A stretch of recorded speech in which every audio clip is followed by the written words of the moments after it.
जय हिंद साथियों, स्वागत है आप सबका आपके अपने YouTube channel study smart IQ में। और मैं हूं आपका दोस्त शेख सलीम और आज मैं फिर आपके लिए लेकर आ चुका हूं SSC GD 2025 एग्जाम के लिए GK GS की क्लास। ठीक है, जिसमें हम क्या पढ़ रहे हैं, जिसमें हम पढ़ रहे हैं मोस्ट इंपॉर्टेंट 500 MCQ यहाँ पर हम डिस्कस कर रहे हैं। ठीक है, मोस्ट इंपॉर्टेंट 500 MCQ जो है तो हम यहाँ पर डिस्कस कर रहे हैं। और ये जो है इसकी 12वीं क्लास है। कौन सी 12वीं क्लास? इससे पहले जो है तो हम 11 क्लासेस पढ़ चुके हैं और ये जो डेली शाम को 7 बजे यहाँ पर आती है। ठीक है, और ये जो क्लास है बहुत ही ज़्यादा इंपॉर्टेंट है अगर आप किसी SSC GD की तैयारी कर रहे हैं। ठीक है, इसके अलावा जो है तो अगर आपको वीडियो पसंद आती है तो लाइक करें, शेयर करें, सब्सक्राइब करना ना भूलें। एंड आपके जो रिलेटिव्स हैं और जो आपके दोस्त हैं, ठीक है, SSC GD की तैयारी कर रहे हैं तो आप उनको भी ये वीडियो भेज सकते हैं। तो चलिए पहला क्वेश्चन लेते हैं बिना किसी देरी के। तो पहला क्वेश्चन है, भारत की लौह महिला किसे कहा जाता है? ठीक है, तो लौह महिला यानी आयरन लेडी। ठीक है, तो आयरन लेडी कहा जाता है, तो ये कहा जाता है किसको? ये कहा जाता है इंदिरा गांधी को। ठीक है, इंदिरा गांधी को जो है तो आयरन लेडी ऑफ इंडिया यानी भारत की लौह महिला कहा जाता है। अगर हम बात करें इंदिरा गांधी की, ठीक है, तो इंदिरा गांधी जो है तो भारत की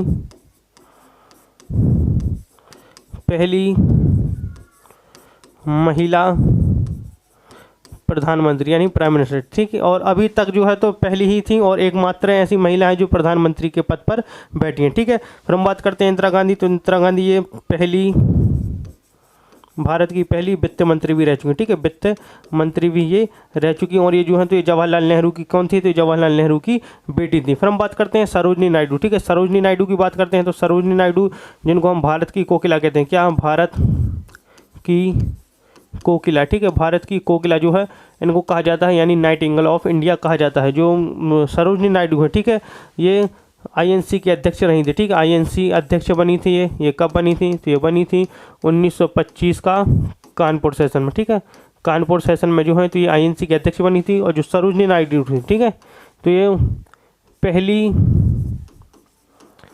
भारतीय महिला INC यानी भारतीय राष्ट्रीय कांग्रेस अध्यक्ष। ठीक है, INC यानी इंडियन नेशनल कांग्रेस होता है और हिंदी में भारतीय राष्ट्रीय कांग्रेस। ठीक है, तो पहली भारतीय महिला INC की अध्यक्ष थी। इसके अलावा जो सरोजनी नायडू है, ठीक है, तो ये उत्तर प्रदेश की, ठीक है, उत्तर प्रदेश की पहली राज्यपाल भी थी। ठीक है, पहली राज्यपाल भी थी ये। और ये कब से कब तक रही थी? जो है तो ये 1947 से लेकर 49 तक जो है ये उत्तर प्रदेश की राज्यपाल रही। फिर हम बात करते हैं एनी बेसेंट। ठीक है, एनी बेसेंट जो कि एक आयरिश महिला थी। कौन?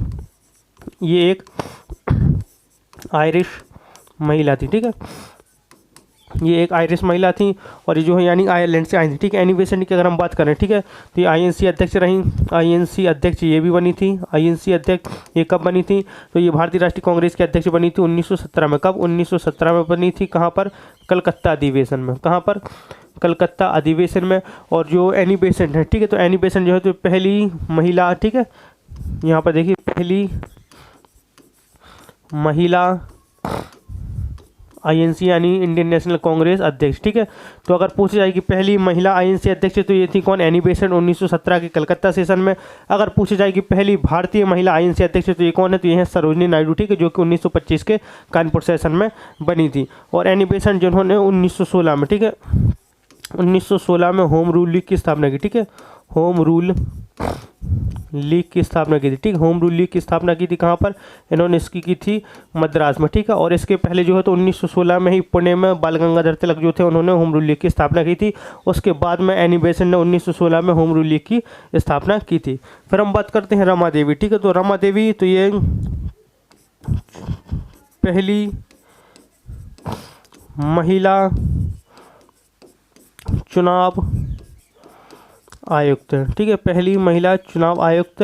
और ये कब बनी थी? 1990 में बनी थी। ठीक है, तो ये भी एकलौती ऐसी महिला है जो चुनाव आयुक्त की अध्यक्ष बनी थी। ठीक है, तो अभी तक जो है तो कोई भी ऐसा और दूसरी औरत नहीं आई है या महिला नहीं आई है जो महिला अध्यक्ष बनी हो। ठीक है, चुनाव आयुक्त की। तो ये थे इसके बारे में। ठीक है, तो इसको जो चीज़ें हैं तो मैं बताता हूँ तो आप नोट कर लेंगे और फिर रिविज़न जल्दी से जल्द मार लेंगे। ठीक है, चलिए नेक्स्ट क्वेश्चन। और आपके क्वेश्चन जो एग्जाम है तो एग्जाम को अब 10 दिन से ही कम रह गए। ठीक है, तो 10 दिन ही मान लेते हैं कि 10 दिन रह गए हैं आपके पास। तो अच्छी तैयारी करें आप ताकि एग्ज़ाम जो है तो आपका क्लियर हो जाए इस बार। नेक्स्ट क्वेश्चन है, 2011 की जनगणना के अनुसार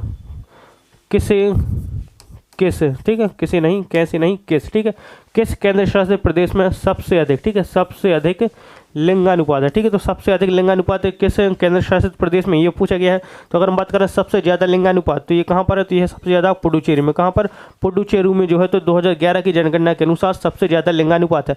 अगर हम बात करते हैं कि सबसे कम लिंगानुपात किस केंद्र शासित प्रदेश में 2011 की जनगणना के अनुसार, तो इसका राइट आंसर क्या हो जाएगा, तो इसका राइट आंसर हो जाएगा दमन एंड दीव, ठीक है, दमन और दीव जो है, ठीक है, दमन एंड दीव, ठीक है। तो इसका जो है तो सबसे कम लिंगानुपात है 2011 की जनगणना के अनुसार केंद्र शासित प्रदेश में। अगर हम बात करते हैं कि राज्यों की बात करते हैं, ठीक है, किसकी, राज्यों की बात करते हैं, और राज्यों में हम बात करते हैं सबसे अधिक लिंगानुपात, ठीक है, सबसे अधिक लिंगानुपात की बात करते हैं कि किस राज्य में, तो सबसे अधिक लिंगानुपात जो है तो ये कहाँ पर, ये केरल में। कहाँ पर, केरल में जो है सबसे ज़्यादा लिंगानुपात है। और अगर हम बात करते हैं सबसे कम लिंगानुपात राज्यों में कहाँ पर है, तो ये है कहाँ पर, तो ये है हरियाणा में, ठीक है, हरियाणा में, ठीक है। तो इसका राइट आंसर क्या था, तो इसका राइट आंसर था पुडुचेरी। तो अगर बात करें तो सबसे ज़्यादा लिंगानुपात केंद्र शासित प्रदेश में तो ये पुडुचेरी में है, और सबसे कम लिंगानुपात तो ये किस राज्य में, तो ये कहाँ पर, ये है केंद्र शासित प्रदेश में किस, तो ये है दमन और दीव में। फिर राज्य की बात की तो राज्य में सबसे ज़्यादा लिंगानुपात केरल में है, और सबसे कम लिंगानुपात कहाँ, हरियाणा में, ठीक है। तो जो जनगणना है, ठीक है, यहाँ से क्वेश्चन पूछा ही जाता है, तो आप इसको भी अच्छे से पढ़कर जाएंगे। चलिए नेक्स्ट क्वेश्चन, सिनेमा में लाइफ टाइम अचीवमेंट के लिए ऑस्कर जीतने वाले पहले भारतीय कौन थे, ठीक है। तो इनको ऑस्कर मिला था लाइफ टाइम अचीवमेंट में, तो ये कौन थे, तो ये थे सत्यजीत रे, ठीक है, सत्यजीत रे, जिनको जो है तो वो सिनेमा में लाइफ टाइम अचीवमेंट के लिए ऑस्कर अवार्ड मिला था। कब मिला था इनको, तो ये मिला था 1992 में, ठीक है, 1992 में इनको ये मिला था। चलिए नेक्स्ट क्वेश्चन, नेक्स्ट है मेघदूत की रचना किसने की थी, ठीक। तो मेघदूत की रचना, तो मेघदूत की जो रचना की थी, ठीक है, मेघदूत एक किताब है, ठीक है, तो इसकी रचना किसने की थी, तो की थी कालिदास ने, ठीक है, कालिदास ने की थी। कालिदास की हम और रचनाओं की बात करें, ठीक है, तो कालिदास ने अभिज्ञान शकुंतलम लिखी, अभिज्ञान शकुंतलम, ठीक है, अभिज्ञान शकुंतलम इन्होंने लिखी। इसके अलावा मेघदूत हो गई, ठीक है, रघुवंशम हो गई, ऋतु संहार, मालविकाग्निमित्र,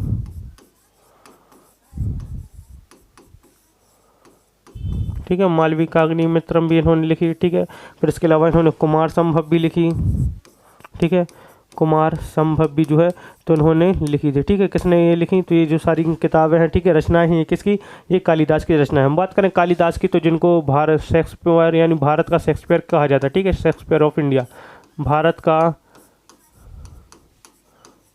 शेक्सपियर, ठीक है, भारत का शेक्सपियर जो है इनको कहा जाता है। और जो कालिदास हैं किसके दरबार में थे, ये जो दरबार में थे तो ये चंद्रगुप्त द्वितीय, ठीक है, चंद्रगुप्त द्वितीय, जो कि जिनको हम क्या कहते हैं, जिनको हम कहते हैं विक्रमादित्य, ठीक है, विक्रमादित्य, ठीक है, विक्रमादित्य के दरबार में थे। और विक्रमादित्य जो कि गुप्त वंश के एक राजा थे, ठीक है। फिर हम बात करते हैं बाणभट्ट की, ठीक है, तो बाणभट्ट जो कि किसके राज्य में थे, तो हर्षवर्धन के शासन में, ठीक है, हर्षवर्धन के शासनकाल में थे बाणभट्ट, जिन्होंने कादम्बरी लिखी, ठीक है, कादम्बरी लिखी, हर्षचरित, ठीक है, हर्षचरितम, ठीक है, इन्होंने ये लिखी है। फिर इसके बाद हम बात करते हैं विष्णु शर्मा, ठीक है, तो विष्णु शर्मा जिन्होंने पंचतंत्र लिखी, कौन सी, पंचतंत्र लिखी। और जो विष्णु शर्मा है किसके दरबार में, तो चंद्रगुप्त मौर्य के दरबार में थे, ठीक है, चंद्रगुप्त मौर्य जो कि मौर्य वंश का शासक था, ठीक है, संस्थापक था, इसके दरबार में थे। फिर हम बात करते हैं कलहण, ठीक है, तो कलहण जिन्होंने राजतरंगिणी लिखी, ठीक है,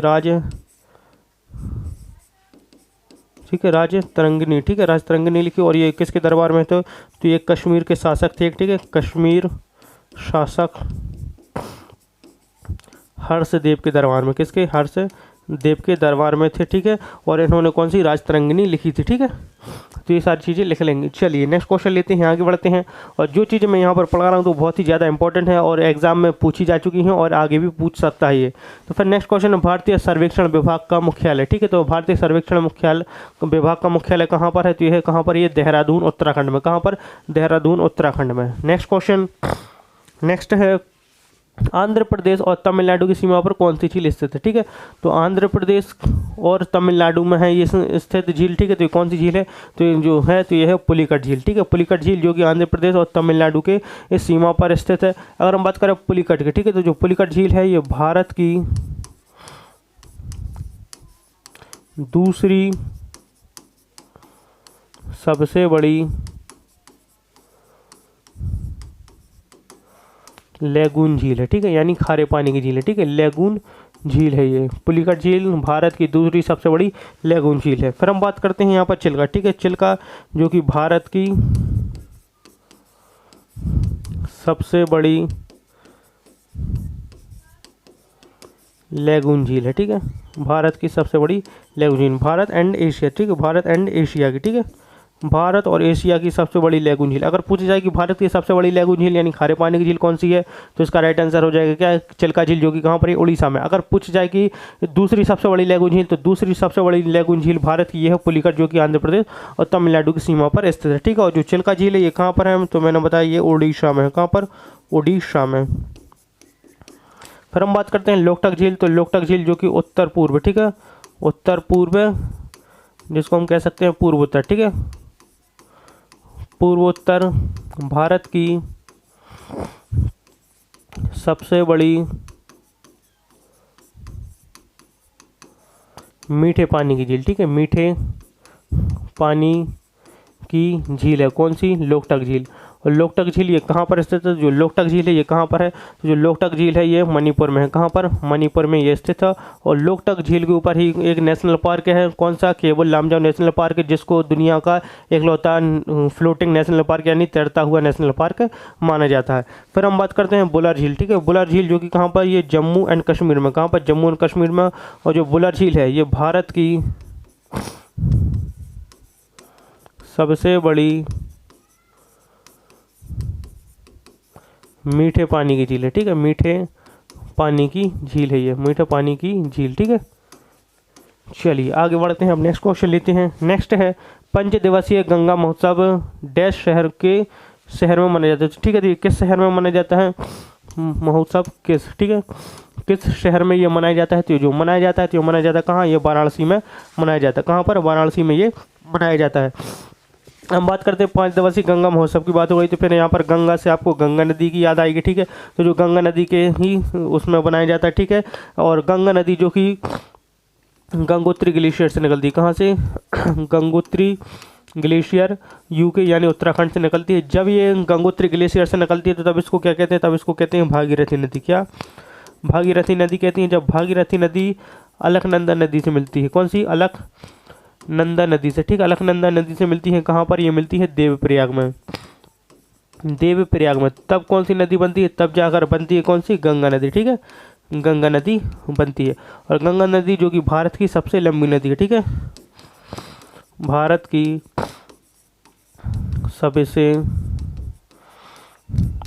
लंबी नदी, ठीक है, भारत की सबसे लंबी नदी है, जिसकी लेंथ है 2525 किलोमीटर। कितनी, 2525 किलोमीटर जो है इसकी लेंथ है गंगा नदी की, ठीक है। चलिए आगे बढ़ते हैं, हम नेक्स्ट क्वेश्चन लेते हैं।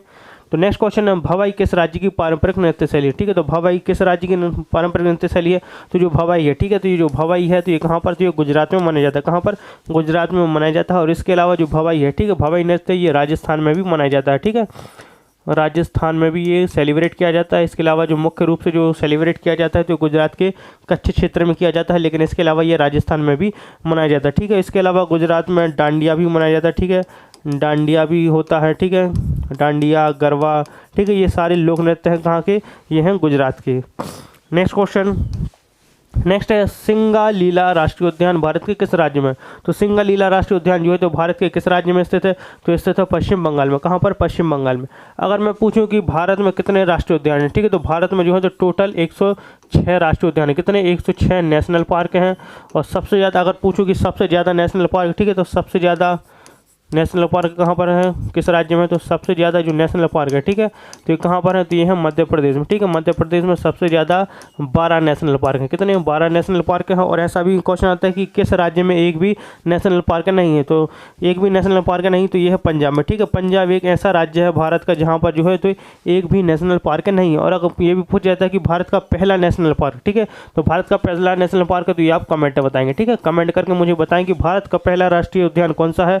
मैं बता देता हूँ, ये 1934 में ओपन हुआ था, ठीक है, 1934 में ये ओपन हुआ था, लेकिन इसका नाम बताना है आपको कमेंट में। चलिए नेक्स्ट क्वेश्चन, नेक्स्ट है भारत का कौन सा शहर हुगली नदी पर बसा हुआ है। तो भारत का कौन सा शहर जो हुगली नदी पर है, तो हुगली नदी, ठीक है, जो कि एक गंगा नदी से ही निकलती है और ये जो है तो इस पर बना है कौन सा, कोलकाता शहर इस पर बसा है, ठीक है, कोलकाता शहर इस पर बसा है।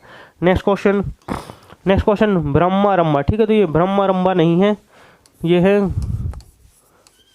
भ्रामरंभा, ठीक है, भ्रामरंभा मल्लिकार्जुन मंदिर किस राज्य में स्थित है, तो जो स्थित है तो कहाँ पर स्थित है, तो स्थित है आंध्र प्रदेश में। कहाँ पर, आंध्र प्रदेश में ये स्थित है। चलिए नेक्स्ट क्वेश्चन, नेक्स्ट है संयुक्त राष्ट्र संगठन यानी यूनाइटेड नेशंस ऑर्गेनाइजेशन का मुख्यालय कहाँ है, तो इसका जो स्थापना हुई थी, तो इसकी स्थापना हुई थी 1945 में, ठीक है, सैन फ्रांसिस्को में, और इसका जो हेडक्वार्टर है आज के टाइम पर तो ये है न्यूयॉर्क यूएसए में, ठीक है, न्यूयॉर्क यूएसए में जो है इसका हेडक्वार्टर है।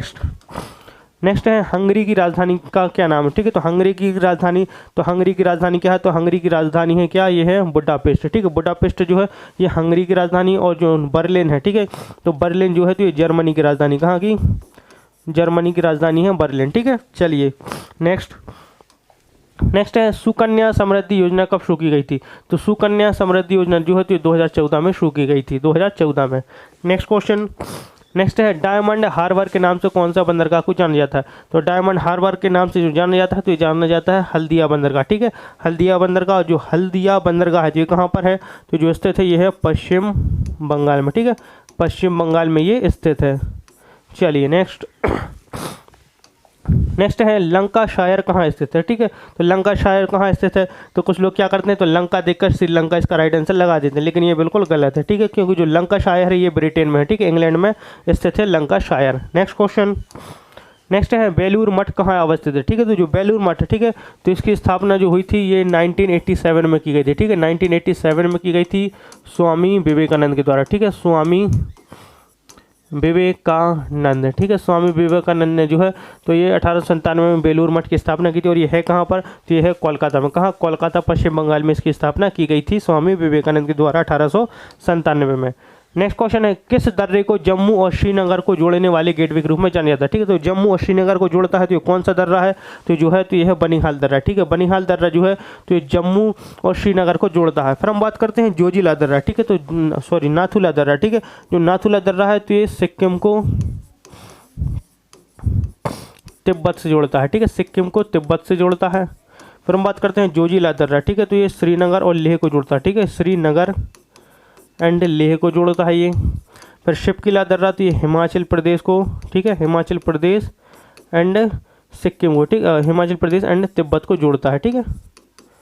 चलिए नेक्स्ट क्वेश्चन, नेक्स्ट है कौन सा राज्य सबसे अधिक सौर ऊर्जा उत्पादन करता है, तो कौन सा राज्य जो सबसे अधिक सौर ऊर्जा उत्पादन करता है, तो बेशक इसका राइट आंसर हो जाएगा राजस्थान, क्योंकि राजस्थान में ज़्यादातर हिस्सा जो है तो ये रेगिस्तान है, ज़्यादा गर्मी पड़ती है यहाँ पर, इसलिए जो है तो सौर ऊर्जा भी यहीं पर उत्पादित की जाती है सबसे ज़्यादा। नेक्स्ट क्वेश्चन, भारत में अभ्रक का सबसे बड़ा उत्पादक राज्य कौन सा है, ठीक है, तो भारत में अभ्रक का सबसे बड़ा उत्पादक राज्य ये कौन सा है, तो भारत में सबसे अभ्रक का 2 मिनट रुक जाएगी, भारत में अभ्रक का सबसे बड़ा उत्पादक राज्य पूछा गया, ठीक है।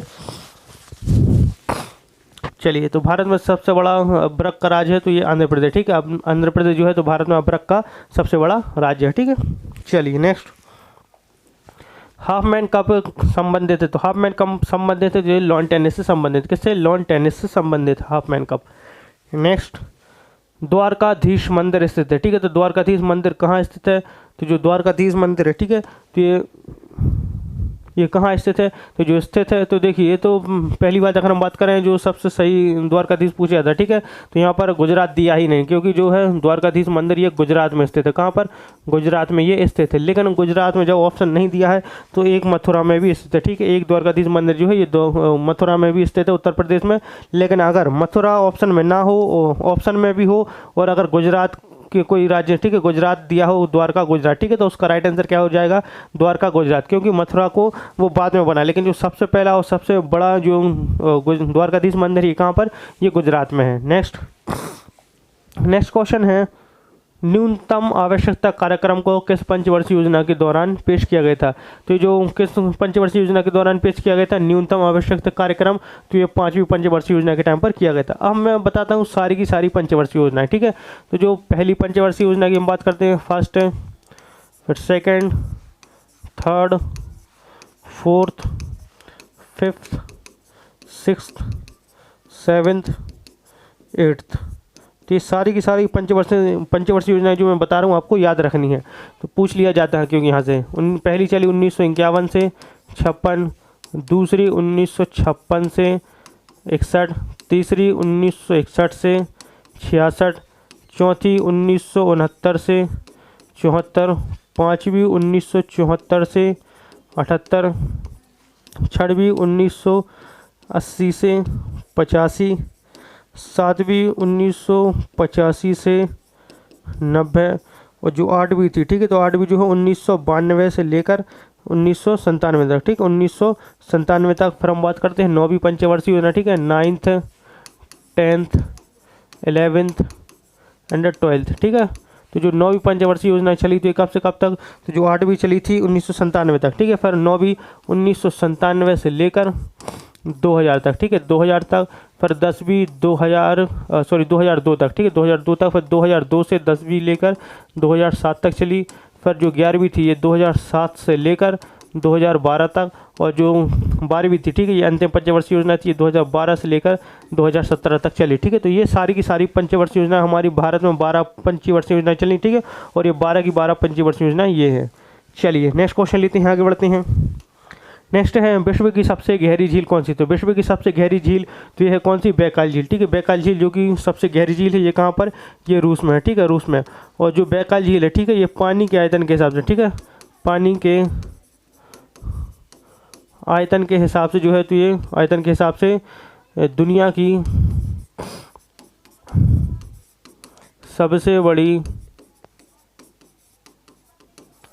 मीठे पानी की झील है, ठीक है, मीठे पानी की झील है, ठीक है, बैकाल झील पानी के आयतन के हिसाब से। फिर अगर पूछे जाए कि जो सुपीरियर झील है, ठीक है, सुपीरियर झील, तो जो सुपीरियर झील है तो ये एरिया के हिसाब से, ठीक है, सतह एरिया, ठीक है, सतह एरिया यानी क्षेत्रफल के हिसाब से